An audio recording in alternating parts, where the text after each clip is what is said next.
This is the homework for lesson number 10 for the GPS module and the Raspberry Pi Pico W. Paul asked us to take the software that we had developed in lesson number 10 and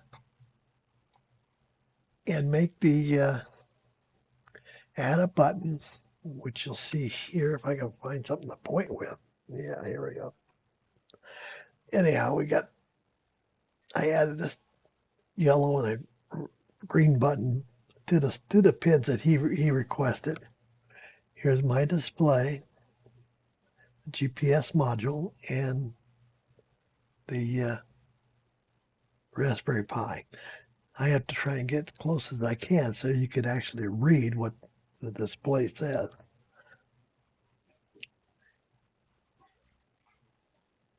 Okay, I still don't know if you can read this. It's really hard. What I've done is on the top screen, which is the yellow one, I put the date and the time.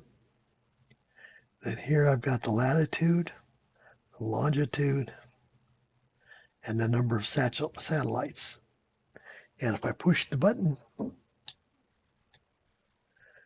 I get the altitude 684 meters, and the heading is some random number right now because I'm not moving, and the speed is 0.1 because I'm not moving.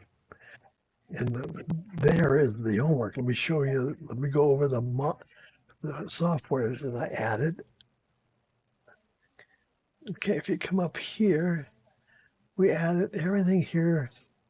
It's pretty much the same. The displays there. I added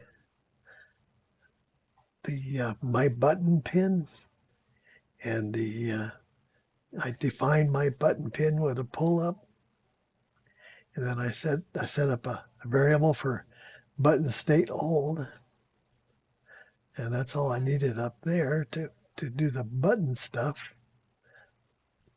And then to go by all this stuff that Paul did for the date and time. Holy crow. This thing was amazing. All the stuff he had to do to make the date.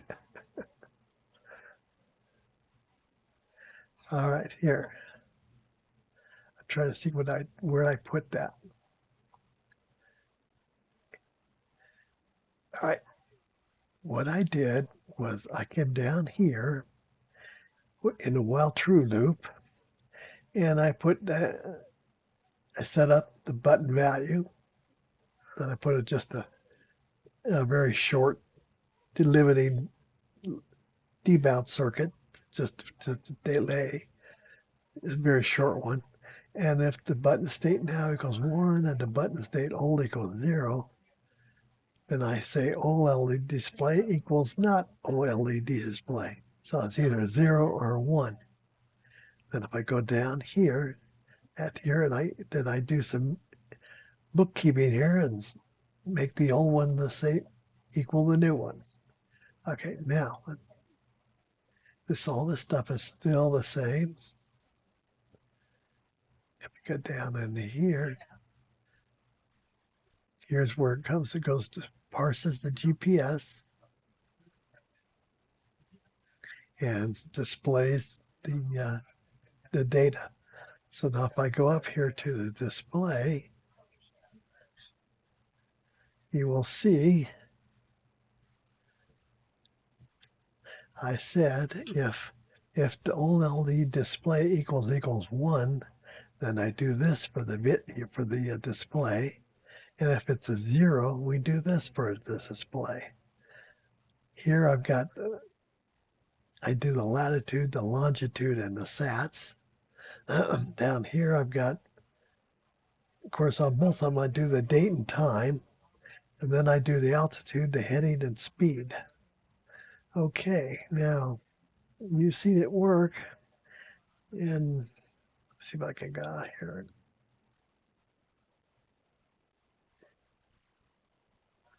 Okay, there's nothing really outside your vision. Okay,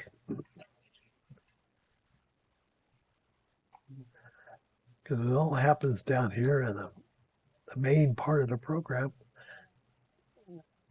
We set up the button and set up the OLED display. Basically, what do you call those things? A a key or something like that. Anyhow, it changes display as we push the button, and I have to hold the button for a little bit because of this one. Well, I change it to 0.1. It actually works pretty good, but you still have to kind of hold it. I'm not sure why that is. But anyway, there's my homework, and I appreciate you doing these videos, Paul.